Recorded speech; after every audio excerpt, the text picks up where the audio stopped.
I made a video way back when I was in Thailand. So what I wanted to do was just refresh it, ignore the background, and just let you know that during this video I talk about why diving saved my life and why it continues to try and save my life every day, even through my deepest, darkest moments.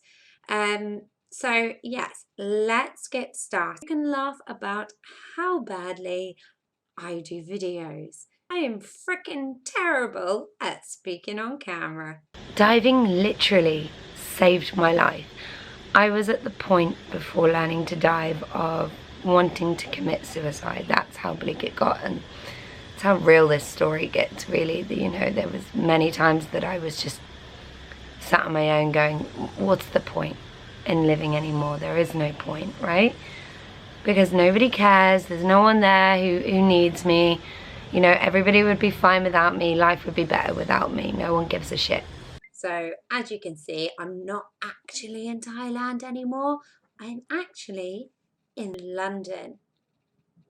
Yeah, I'm not gonna lie, I miss the beach. Very misconstrued in the fact that, you know, you can be stuck in this hole wherever you're from, whether you come from a poor background or whether you come from a rich background, you have the perfect job, or you could have absolutely nothing. I was one of those people who had to fight for everything that I had in life, and that came from trying to get my first job to trying to get myself through school and trying to not be everything everyone expected me to be. So this comes from way back when I originally had a career as wanting to be a horse riding instructor. Alright, let's just cut to the chase. I'm not very good at this video thing. I'm really not. I'm doing the best that I can. This is my first video blog. So just to clarify that this video is about my past and how I kind of fell into diving. So now you're going to hear me ramble on about my past and how shit it was and how good it was and how diving is amazing. So keep watching. Try and keep watching, and hopefully you'll like it.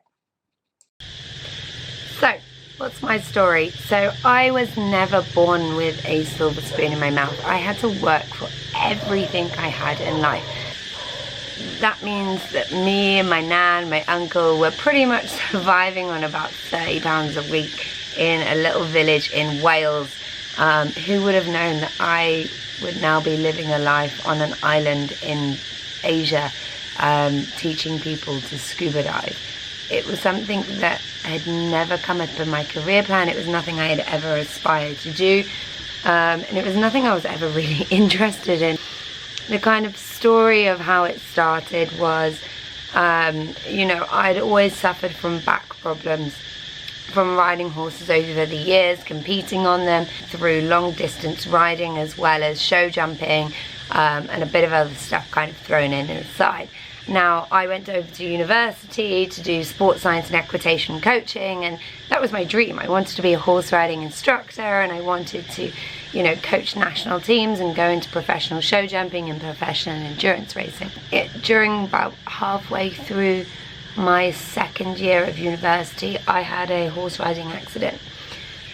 Now, this accident, I was competing on one of the school horses through a competition round, and this horse was just not having any of it. It was buck rear, buck rear, buck. Now, the last fence in question was maybe 1 meter 10, 1 meter 20, I think. And we came up to the fence, and it was buck rear, cat leap over the fence. If you don't know what cat leaping is, be sure to Google it afterwards. It's very funny to watch. And then just slammed on the brakes. I came over the horse then came over me, and I kind of got knocked out, landed on my head, came back to consciousness and was like, oh, get back on, it's fine, because if you fall off a horse you get straight back on. So I did, and then I had to go to the hospital, and turned out that I had slipped 3 discs and broke 3 vertebrae up in my neck and in my lower back. From that point onwards, I just had persistent injuries through my back. I had to leave university, and I was told by my surgeons that if I wanted to carry on riding horses, then that was it. I was going to spend my life in a wheelchair by the time that I turned 30. Nowhere near ready to be put into a wheelchair. So following that, I kind of left university, went to London, tried to pursue a variety of careers that did not suit me at all, but I persisted, and I went into recruitment. It was fine, it was sales, and apparently I was alright at sales, and deep down inside I'm just this pit of anxiety and depression. I drove myself into such a hole working 2 jobs that I was on really, really high doses of antidepressants, anti-anxiety tablets, just to get myself out of the house every day. This was getting worse and worse and worse and worse, and then it happened again. I was on my way to work on the bus, and the bus went and twisted funny, and I went and broke my back again, as if one time wasn't enough, right? So I've ended up in hospital without feeling in my legs for 2 weeks, and I was like, well, this is it, I'm done. Slowly but surely I got the feeling back in my legs, and I was like, I can't keep doing this. I can't keep going through my life being this depressed and having this much social anxiety, being able to just come out of the house. So I chucked it all in and decided to go on a round the world trip. Ended up in Koh Tao, and I planned on staying here a week. I only went and did an open water course to prove to people that I could do something adventurous, because that's not what I do. I ride horses and I go to work. That was my life, and being in this little pit of self-loathing and anxiety. And I did my open water course, and it was like I discovered a brand new world. It was probably the most liberating, exciting thing I've ever done in my life. I put my head underwater, and I think that was the point that I realised that there's a bigger world out there. Something that we don't understand, or I definitely didn't understand before I started diving. Did course after course after course. But do you know what? I am going to spend all of my savings on trying to become a teacher, because my goal throughout life was trying to educate people not to be as good as me, but to be better than me, which wouldn't take very much, because I didn't really have that much self-appreciation anyway. I was just building confidence in myself, and within 3 months I had completely come off my antidepressant medication, and I met the most incredible people along the way. Learning to dive opened my eyes to a whole different dimension, and it helped me understand my problems, and it also showed me a way to deal with my problems, and also find a way to embrace the environment in a whole different way to what I had done before. Now I had to work really fucking hard. Like I said, I didn't have a silver spoon in my mouth. I didn't have people just throw me money. I had family members that helped me the best that they could, and I'll be eternally grateful for everything that they did for me. But I did this on my own. I ran myself through the courses. I started teaching people after my instructor course, and that was the point. I wanted to start really helping people who suffer with any kind of physical or mental, and I don't want to use the word disability, because disability means you can't do something in my eyes.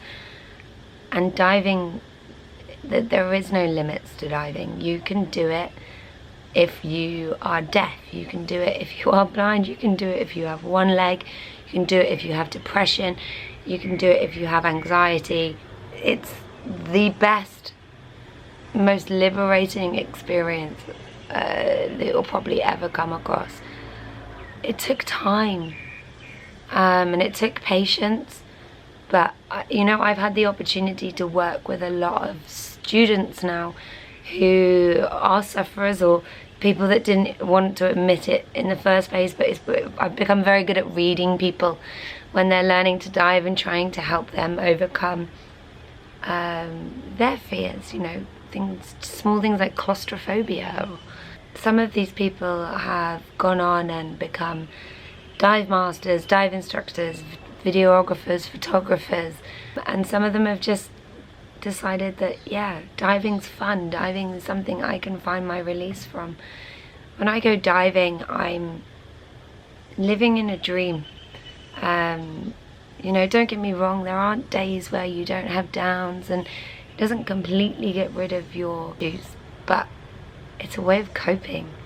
It's a way of liberating yourself and go down and you just be free, be at one with the environment, be at one with the earth. Something that you need to start learning or start liberating. But I wanted to share with you my story of how I fell into diving. I hated the ocean, I hated swimming, found it mundane.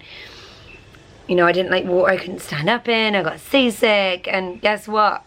You get over it. You pick your balls up off the floor and you get up and you do it, and you wake up because there's a reason to get up. And there's a reason to explore and travel the world and discover a whole new situation that you probably never would have seen before. It's pretty phenomenal. If you have been a sufferer and managed to overcome it, and I really want to know what your story is, get involved. I'd really love to hear from you. And you know, I don't hope this story wasn't too depressing, but you know, there's always a way out. And you know, I'm proud of everybody who wakes up every morning and lives that one more day, because there's something for everybody, and you've just got to give yourself an opportunity to find that.